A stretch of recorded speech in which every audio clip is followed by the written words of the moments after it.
Hello, hello, everyone. Thank you again so much for tuning into another episode of the Profitable Practice Podcast with, of course, me, Andrea Maxim, your host. Now, this is a very, very special episode, and I'm not going to take too much time before we jump into it, but this is a naturopath who reached out to me while I was launching my Maximize Your Clinic course and had complimented me on what I was doing to help promote my course and get myself out there and get the word out there to other naturopaths. And he has just the most open and kind heart of many of the people that I've been introduced to in my life. And the other most important thing is he is just so passionate about naturopathic medicine, about our community as NDs, and about giving back to communities that need our help but can't necessarily afford us. So in today's podcast, and I hope that you listen right to the very, very end, because there is a special, not necessarily promotion, but there's a special program that this particular ND has created that not only serves us as the naturopathic community, but helps to serve his long-term vision and mission to give back to the communities in his area, to do more community service, and to help create medical clinics where we can offer naturopathic medicine to these people that are in need of us. And I'm just so thrilled that he came onto the show today to share his message and allowed me to offer him a platform to share his message, and really help to give back to him so he can give back to others. So without further ado, let's start the interview. Hello, Ameet. Thank you so much for being on the Profitable Practice Podcast today. How are you? Good, Andrea. It's actually freezing here in Kenya, believe it or not. It's we have our winters here right now, so I got a blanket on. But nothing like Canadian winter, I'm Oh assuming. my God. I think that's why I left. Now, how long have you been in Kenya for? I was born here actually, and then I came to Canada for university and worked there for a bit, and then did naturopathic college and Gestalt psychotherapy there, and worked a year in Vancouver, and then I came back to Kenya, gosh, in 2008 to start mobile clinics for poor communities.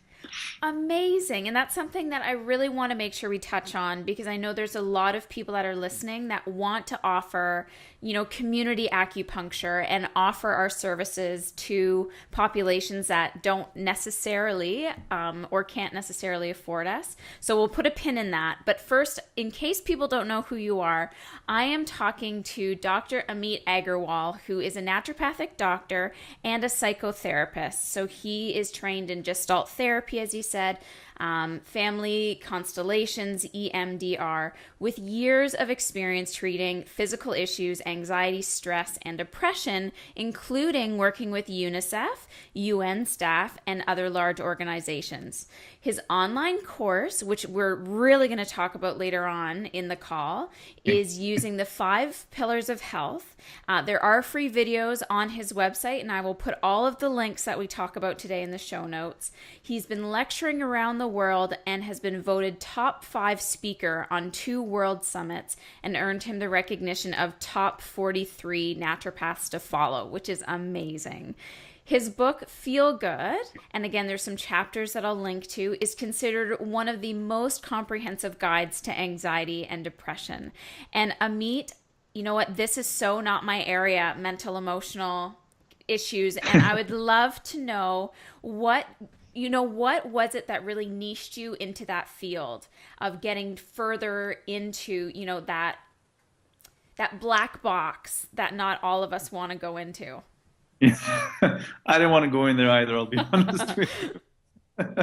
I think just life, hardships and pain and everything took me on that journey. And so what I realized through counseling, I did a 4-year program in psychotherapy as well.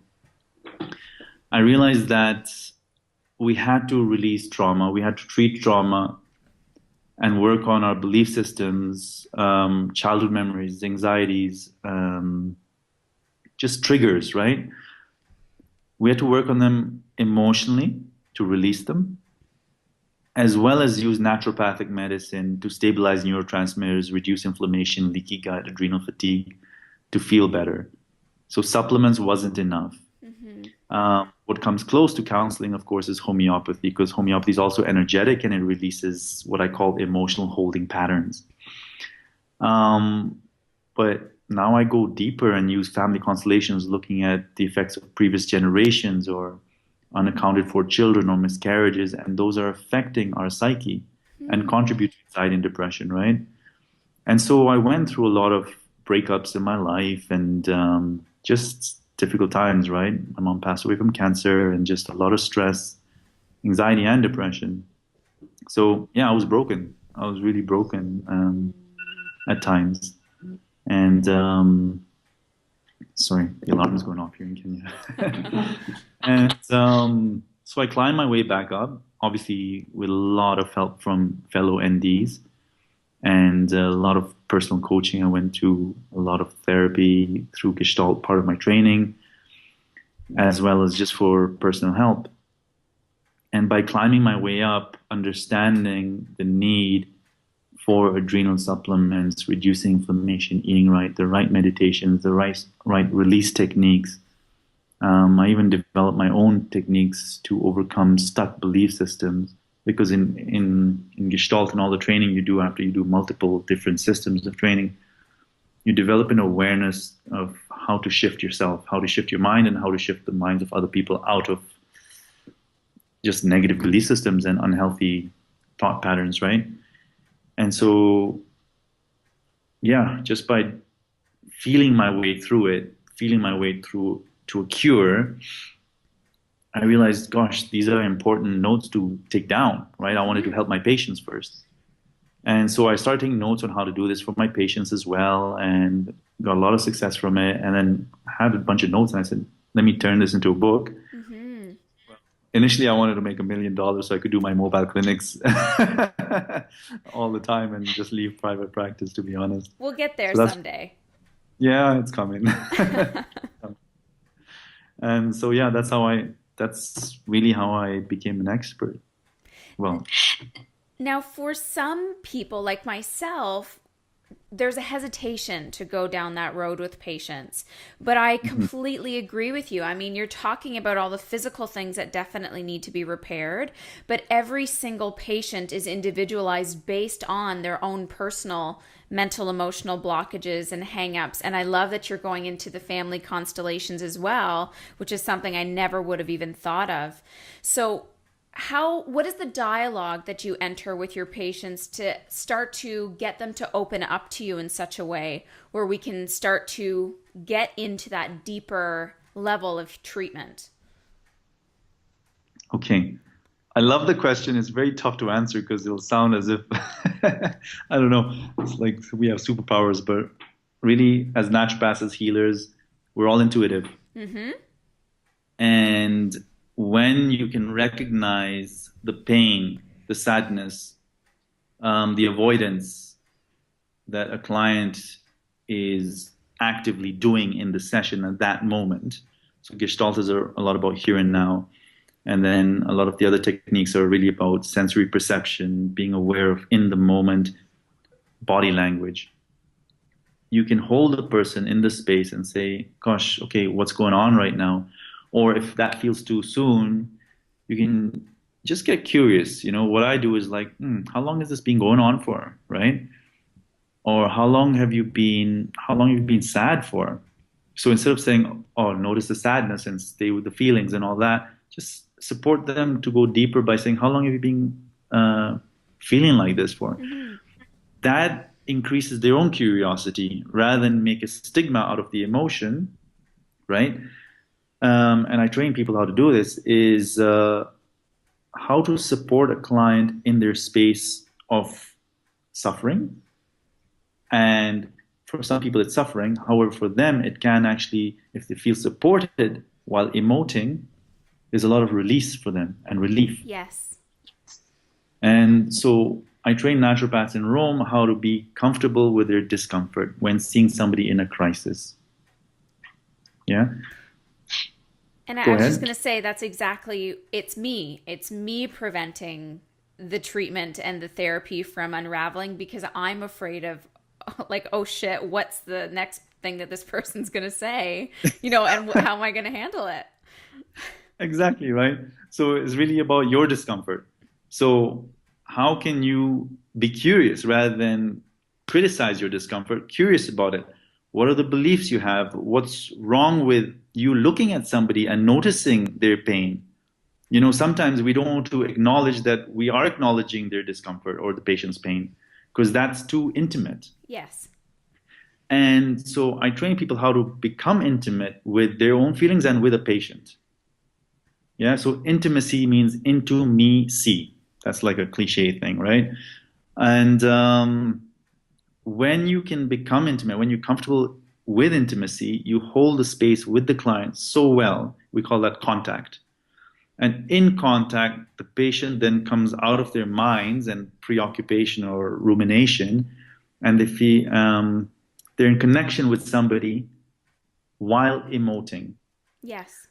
That moment, that creates relief for them, choice of behavior, choice of a different perception, and they come out of that past that they were stuck in that was really causing their present emotion. So a lot of the stuff they're presenting now is based on a past event. Yes. So yeah, it's quite intense, and it's really about physician heal thyself. That's what I wanted to say, right? When you heal yourself, then you benefit both yourself and your client. And then with regards to timeline, the next thing I worry about is, well, I only booked this patient in for 30 minutes. And now they're Yeah. starting to go through this emoting period and these sensations. What do you do in that instance when you're on a really great roll with the patient and you're starting to see them open up and become very vulnerable, and then you have another patient waiting to come in? Do you see what Yeah. I'm kind of saying? Because you don't want to just Okay. say, oh, well, thanks for opening that door. See you later. Like, I'll book you in next week. Yeah. So generally for emotional work, 1 hour. Yeah. Maximum an hour and a half. You don't want to get it too long either because it just becomes exhaustive for the client as well, Of and course. you lose the experience. So half an hour I find a bit too short. What I could do is if there's a short time remaining and some emotional stuff comes up, I'll address it. I'll say, okay, let's look into that for the last 20 minutes we have, you know, and as they go into their story, so I challenge the client. If they're going in too much of the story, I'll say, okay, that's the story now. Just notice what you're feeling and what would you like to get out of the session. Mm-hmm. And if there's a short time remaining, I'll say, what would you like to get out of the session for the remainder 10 minutes that we have? Right? And then as I'm talking with the client and I'm giving them counsel, I'll say, we'll be ending soon, yeah, or just before we end, I'd like to finish up and just let's see what we can make out of this. Great. So give the responsibility back to them, and I would almost say like don't baby them, like treat them as very empowered individuals as they're emoting, as they're breaking down, saying, "Wow, that's great. Just stay with the feeling Yes. and just notice what comes up for you." And do you have anything to share? So automatically, when you ask that question, they begin to become more, how do I say it, cerebral, which is not always a good thing. But when you want to get them out of that indulgence in emotion, you need to get them cerebral again, cognitive. You need to get them speaking intellectually about what are they getting from this, and that's a good place where you can close a visit. Does that make sense? That's wonderful. It's And very abstract. no, it isn't. It's actually perfect because I'm trying to get these questions out because I know that there's people that are listening that want to do this work and they don't know how to approach it and they don't know what to do. And especially for new grads, we work so well on timelines. Well, I have this time, and what if I go over time, and what if there's that doorknob explosion, that sort of thing. Yeah, So that's why I'm yeah, really kind of asking you these questions, because I want to make sure that as people are listening to what you're saying, because it is so powerful, yeah. that they now know what to do with it in their own practice. And this is something that you do as well, right? You coach practitioners so that they I, can get through their own emotional blocks and therefore be there for their patients. So elaborate a little bit on that too. For me, it's a wonderful experience working with students, actually. I love teaching this technique, right? And I do it in Rome, and I was a teaching assistant at CCNM as well in health psychology. So, it's it has many angles, right? It's very experiential. So if it's coaching one-to-one over Skype, then we do over Skype where you're working on your personal issues and your belief systems, and you can bring up patients and talk about the patients and where did you feel stuck, or then that's really your personal work. Mm-hmm. And then what happens is when you feel, how do I say this? It sounds wrong to say when I empower you. So it's like when you empower yourself through the awareness that we work with, um, you go back to your patient more ready to work with them in a clear way, in a healthier way, right? So you're not stumbling with your own avoidances with your client. You're very direct. So I've been with clients where I can say, okay, look, you're going again into your story, and I don't want to waste your time in this session, and I really want you to get something out of this session. And if you continue going into your story, I'm afraid we might not get much. If you need to go, that's fine. Just know that, we have a bit of time left. So think about what you really want to get out of the session. It sounds I would never be able to say that in the beginning, right? Mm-hmm. When you work through your stuff and your emotional blocks and you feel confident that you are coming from a place of compassion, you can really learn how to be direct and supportive at the same time. Mm-hmm. Give the client a feeling that you really care and it's important for them to make a breakthrough. And then in group work, what I do is, so this is in Italy, I'll have people sitting in a group sharing with each other some feelings about themselves or what makes it a difficult client for them. I'll get another student to role play that difficult client. And then they'll switch roles. So if I have a problem with, I don't know, an aggressive businessman or something like that, me with the problem, I'll actually role play that person, patient. So and I'll watch somebody else counsel me. And then I'll get feedback from the other person. How was it to counsel such an aggressive business person, right? And because they do it so well or differently than what I imagine I should do, it's somehow, I get over my beliefs about what an aggressive businessman or whatever my phobia is. And then we'll switch roles again, and the person with the phobia then practices counseling again with the partner who's now embodying my phobia. This time though, because I've had a slight shift, right? By playing the role, I'll be able to counsel this person differently as well.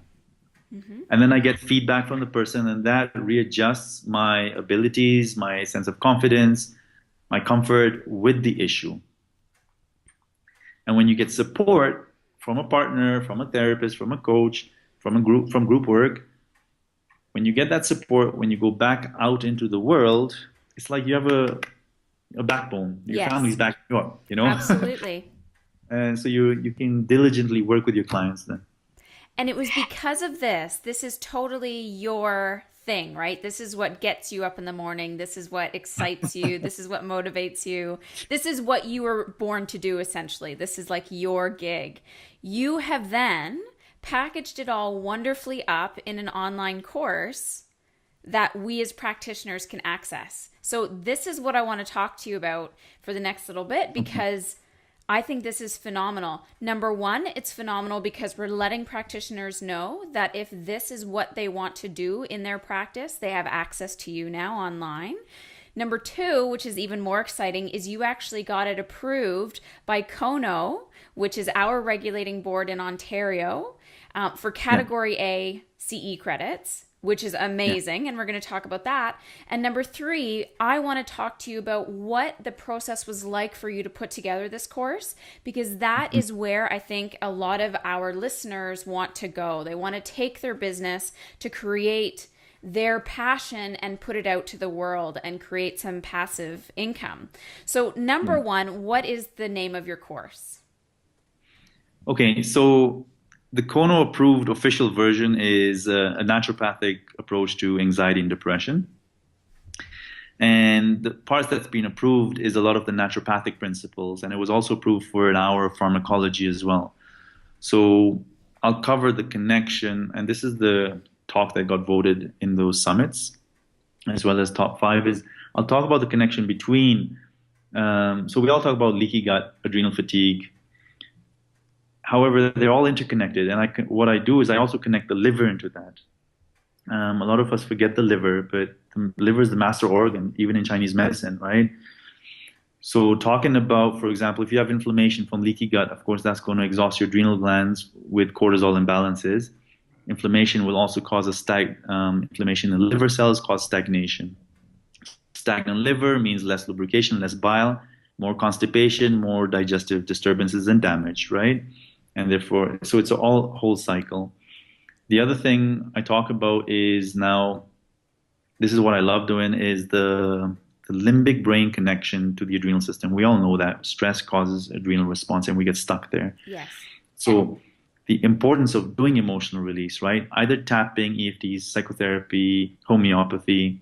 So there's a whole video in the course on using specific homeopathic remedies to treat trauma, the past, right? So in the repertory, there's a whole rubric on ailments from abuse, financial loss, sexual abuse, violence, discrimination, all these things. And when you understand that a patient felt upset after a certain event, and that feeling of upsetness got them stuck in a fight or flight response, then counseling, of course, can help. And homeopathy, when you use the right rubric and right remedy, can also address that past trauma, right?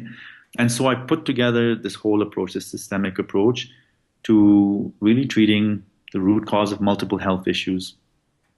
So it's not only anxiety and depression, of course, it works with other diseases. As you know, as naturopaths know, when you heal the adrenal system, the liver, and the digestive system, these three pillars, and then emotional release, a lot of chronic diseases reduce or disappear.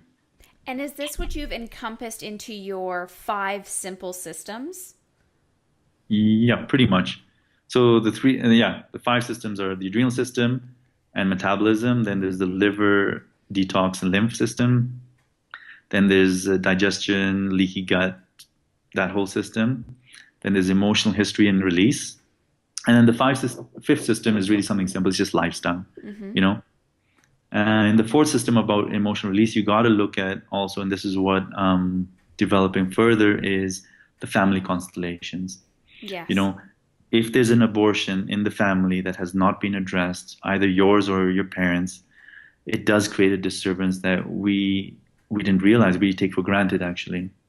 Or if there's a murder in the family or some addiction or a suicide or even victims of war, there's many factors. For example, if the father was absent because of a lot of work, then what happens is the mother creates a stronger bond with the child. Mm-hmm. However, the child is then displaced from that being just a child and almost senses a responsibility towards the mother. And that he's now stepped out of the position of a child. Yes. And that creates a sense of over responsibility later on in life and can contribute to depression, anxiety, things like that. Yeah. And what was the brainstorming process for you to put this all together? Oh, sorry. I think we cut out a little bit there. No, it's so okay. you're going on into affairs. I think it was literally going through all these things myself. Yeah. No, literally going through each and every therapy, going through a million homeopathic remedies, finding the value of even combination remedies, you know, instead of only relying on singular homeopathics. You know, Reykjavik, Physica Energetics, I think that's what they're called. Yes. Undas as well. They're just brilliant combinations, and we need them sometimes. They give significant relief. Not only relief, homeopathy has the ability to unravel locks. Yes. Yeah. In constellations, we call them disentangling entanglements. And when you do that, you untie it, everything just starts flowing better. The whole system comes into balance better. And we need that because every single entanglement eats up at your adrenal glands, creates, you know, a lock somewhere in your physical body, using up more nutrients. You're going into inflammation easier. you're developing tumors and all those sort of things. And if you don't untangle these locks, then you'll always rely on supplements and all these things because your body is in that state of compensation continuously, right? So you got to go back to, yeah, if an emotional event is the root cause, you got to treat that root as a root cause. And so you've packaged all this up into a course that we can access anywhere across the world. And describe to me how that brainstorming process happened, like how you went from in your brain to creating the videos, and how much work was that? Because people don't understand how much work this is. Okay. So first I wrote a book on this whole thing. And then that was for the mobile clinics. Then I spoke at a couple of conferences in Europe. And then at the conference, I met a naturopath who really wanted me to teach at her university in Rome. And so I created this whole lecture on an integrated approach to anxiety and depression. And I was teaching them counseling skills and staying with their feelings skills to these students. Based on this lecture, I said, okay, you know what? Let's create a video series out of this. Because I had the slides already, right? And so I broke down those slides into subtopics, into chunks. And I created whole chapters and just, creating videos is a pain, right? So you gotta be, how to call it, creative with your computer. So you can have the slides and do an audio of the slides, but it's quite boring. So what I did was just try and stick my face there at the same time, but it's tricky recording the face and the slides and a voiceover. It took me a few months to do that. And what software were you using? Literally, my Mac Airbook. It has QuickTime Player. So what you do is you have the PowerPoint slide there, and then you can record the screen, right? But you also have to have your face showing on the screen as well, next to the PowerPoint slide. So with QuickTime Player, you have to, I think, record a new video first, but don't start recording. It'll just show the camera, right? Your webcam. So then your face appears. And you position that next to the PowerPoint slide. Mm-hmm.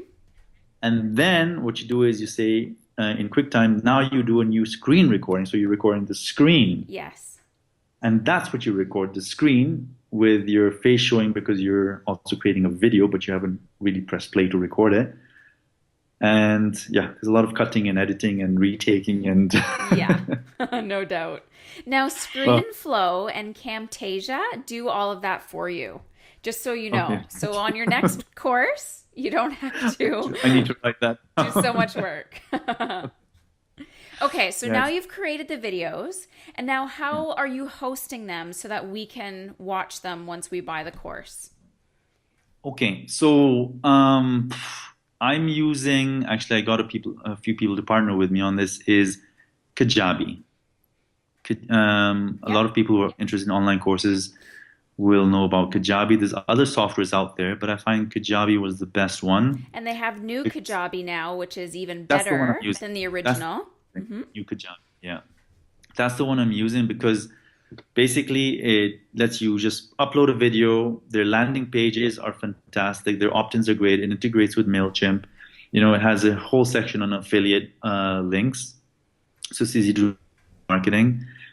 You're not spending time trying to develop a website anymore. I spent so much time going back and forth with website developers in Kenya, looking for some in India, because our economy is a bit different here, right? So we can't spend that much. All over the world right now, it's a bit tight. And then I just found this new Kajabi and I said, oh my God, let me just risk it. Let me just do it, right? And then luckily I had a couple of naturopaths who said, okay, you know what, we also want to create some courses, so we'll share the cost. That was fantastic. Perfect. Yeah. Good. Very lucky. And so once you created it, and first let me ask you this, because you have not only created this for practitioners, you have a whole other stream for patients as well, yes? Yeah. So this is where I find a lot of us are getting tripped up, is we're afraid to put that content out there because we're afraid of what's going to happen when we do. being that we have a naturopathic license and all this, did you Mhm. come across any of that fear when you were putting it together for patients as well? For sure, right? You're like, okay, how ethical is this? Or like, is it really sound information? And then I think when I got it approved by Kono and all the modules were there and the feedback I'm getting from people, and I've simplified it enough so that non-naturopaths can also watch it because it explains what the digestive system is. It goes right to Yes. the basics and also, why certain supplements work and everything like that and how to use them, etc. I don't know, the feedback I'm getting just makes it worth it, yeah, I feel very comfortable with it now. So let's talk about Kono, because that's a whole nother Okay. ball of wax. Yeah. And how long, like, what was that process? So you approached them, you filled out the application, they have to go through the quality assurance committee to approve you. How long was that whole process just to get it approved? Gosh, I would like Kono was very helpful with me, to be honest. Pretty straightforward. It just took a very long time because they wanted a bit more detail on things, slides. Then the committee has to meet, and they meet maybe once a month or something. So the response is not immediate, right? Yes. And then also on my part, I think because I'd added some more material.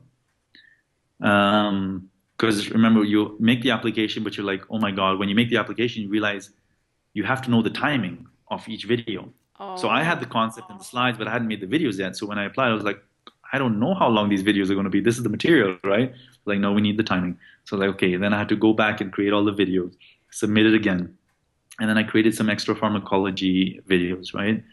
And so I think that whole process, because I kept on adding stuff, is also delayed it a bit. okay. Uh, but expect maybe about 4 months. I mean, for you, if you're well organized and you got everything there ready to go, maybe even within a month or two. And was there any feedback saying, you can't really do this or you need to go back and change this?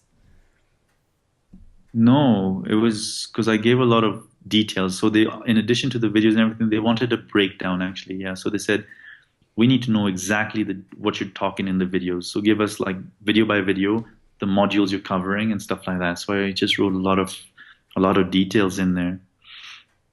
And as long as it's naturopathically relevant and it's Hmm. useful to the community, I don't see why not they shouldn't approve it, right? Because I mean it's a naturopath teaching naturopaths, which I'm not saying is better or worse. It's just that we understand what's relevant to the profession, right?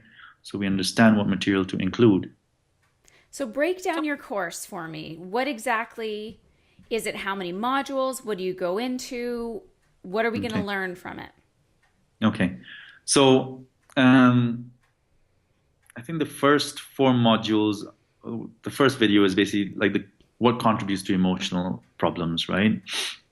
And then we go into the digestive system, leaky gut syndrome, looking at that, how to eat right, the different supplements that a lot of people know about. I had a couple of extra things I've learned along the way.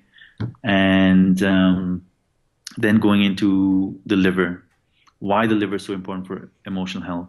Whether it's because the liver converts lactate back into glucose, and if there's high amounts of lactate, then you get more anxiety, and that's something we don't really cover in much detail in naturopathic school. Then also the contribution of liver to thyroid function and leaky gut syndrome and all that. Then different homeopathics you can use to detoxify the liver and help the liver function better. And then just little things like, when you breathe deeply, the diaphragm actually massages the liver better. And that's why in Chinese medicine, they say stress creates liver qi stagnation, because when you're stressed, you breathe shallow, right? And that's why you get tight shoulder muscles, because you're not doing diaphragmatic breathing. And if you're not breathing with your diaphragm, you're not massaging your liver, so your liver becomes stagnant. So it's like the little nice connections, right? Hmm. And then we go into the adrenal system and connection with that and with inflammation, the homeopathic remedies to release stress and trauma that are keeping the adrenal system stuck, as well as adrenal supplements. And then we go into nice supplement protocols like the systems we can use, a lot of about amino acids and specific neurotransmitters. So we know anxiety and depression, but what if it's a serotonin deficiency or if it's a GABA deficiency or it's a dopamine. What are the different peculiar symptoms to look at? And then what amino acids are relevant to those particular neurotransmitters. Then there's a whole hour on homeopathy, how to use the ailments from rubric, as well as different Bach flower remedies and a handful of homeopathic remedies for mental emotional conditions. Just the typical pictures, right? And what else is there? Gosh, there's a whole section on pharmacology. So just covering briefly the drugs that are used, anxiety and depression, and then how I manage patients to come off them. And I give some case examples as well. So the importance of understanding what's the contributor first, right? Is it liver issue, adrenal system, or shock and trauma and inflammation as well? Stabilize the neurotransmitters physically, and then work on the emotional release, either with counseling or homeopathy and tapping techniques and things like that. So when you go through this, it's like you just feel more confident, right? Like use an integrated approach. Don't be afraid of counseling. Also understand when to counsel and when to use the physical remedies. I can't see why anybody would want to watch this. Like even I am just thinking, I wish I'd known about this sooner. Like I wish I'd known about this course sooner. I definitely need to do it just because I'm popping out a little one soon and I got to get my category A credits.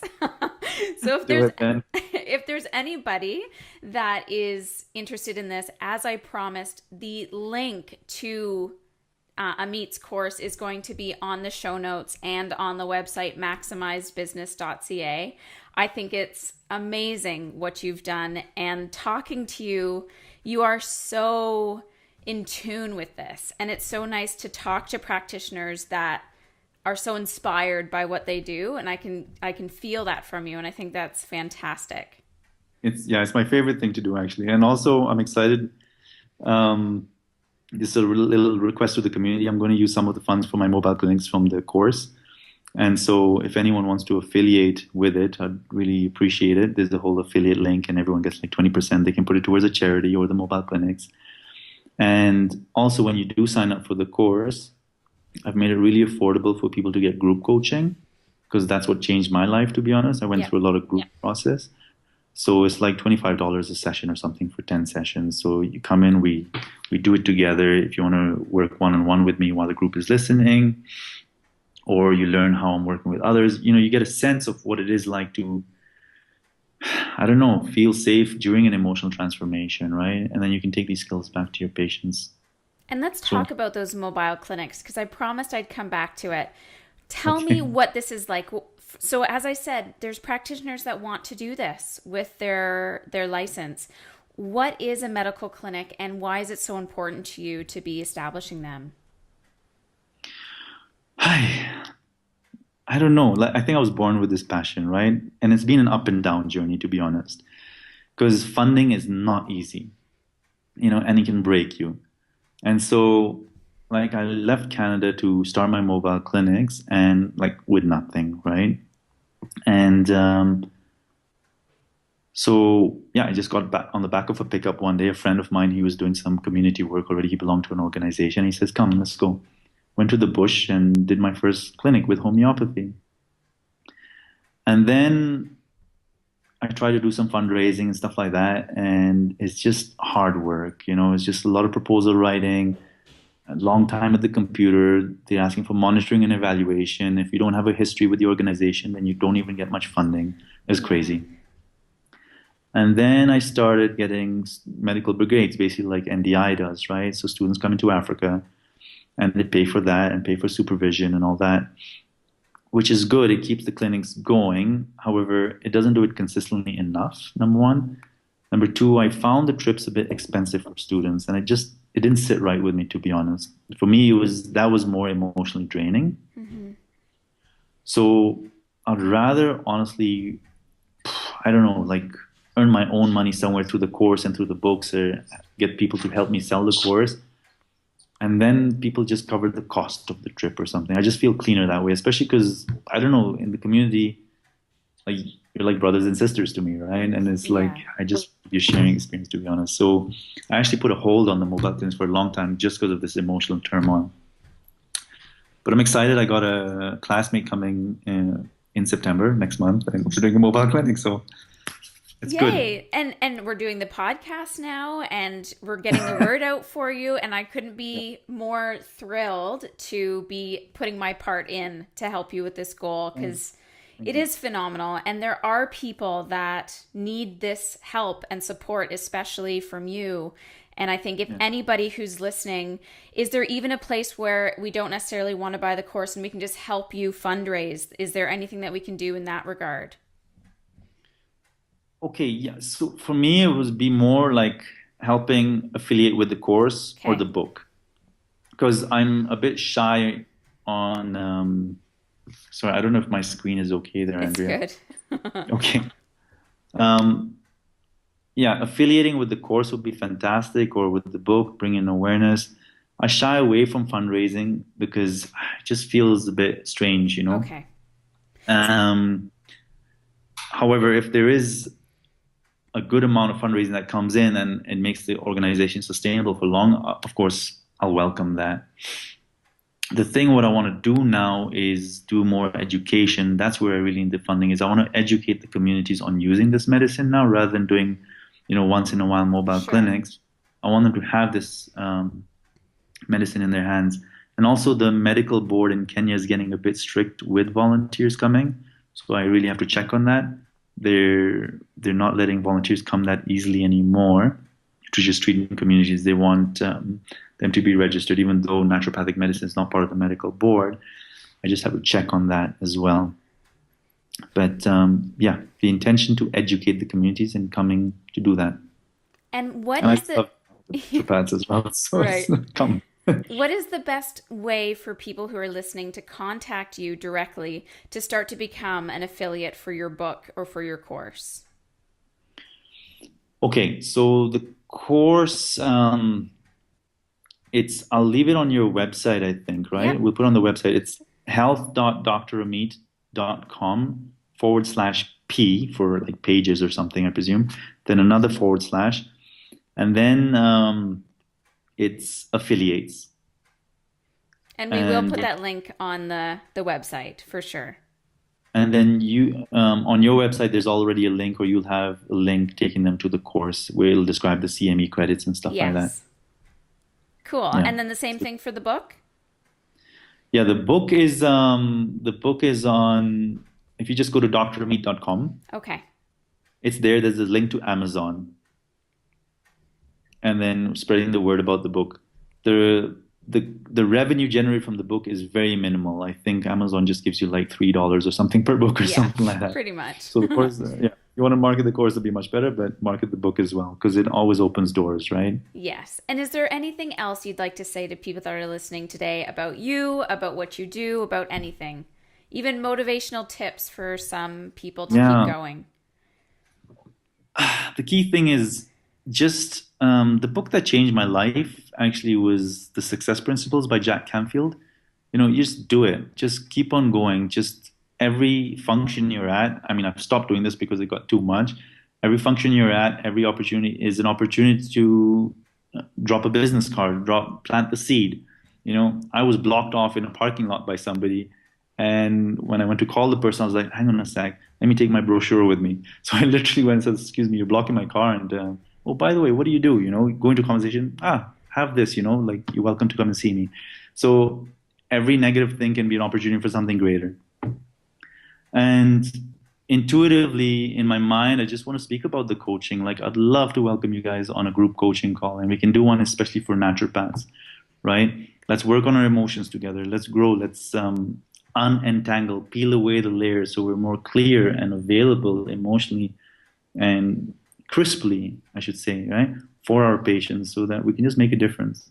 Yeah. And that makes naturopathic medicine so much more powerful because when the patient feels a connection and emotionally seen and relieved, the medicine works better, right? And the reputation of naturopathic medicine just gets stronger. Dr. Ameet Agarwal, thank you so much for being on the show today. I It was a feel pleasure, like man. more enlightened sitting here, and I still have a number of patients to see. I think it's nighttime for you. It is. Yeah, so you can go to bed now. You've done great. This is the perfect way to end your day. Thank you again so much for being on the show. And I will do my best to put things out there as much as I can. And I hope everyone who is listening will also do the same and share the links that I have on the website, maximizebusiness.ca. And let's help Ameet achieve his goals way out there in the bush or wherever you are in Kenya and across the world, of course, too. And thank you for the community. Really, like the naturopathic community has been very supportive. So all of you listening, like I know you have good hearts and you're doing good work. So just go out there, like I don't know. We have good energy as a community, really. I really feel it. Good. So thank you. Awesome. I'm going to leave it there. Have a wonderful evening. Ciao. So for all of you that have just listened to this entire podcast, I thank you. I hope that you will now go to the maximizedbusiness.ca website, look up Ameet's podcast with myself, and invest in his program so that he can, as he said, start to create those medical clinics where he lives in Kenya and start to spread naturopathic medicine to those people that seriously need us out there. And if you want to become an affiliate, those links are going to be available too. So right now, before you do anything else, please just go to the website, at least take a look at the course. If you don't want to buy it yourself, promote it to other people. Share this podcast with the rest of the naturopathic community, regardless of where you live in North America or Australia or Europe or whoever's listening to this. This is the podcast you want to share with everyone. Let's make it go viral. Let's make his dream come true. If there's anything that we can do as naturopaths, it's support each other. And I really hope that of all the podcasts you've listened to from me, this is the one that you really want to take action with. And with that, guys, I want to thank you again so much for being so loyal and listening to my show. If there is anything further that I can help you with personally, do not hesitate to contact me.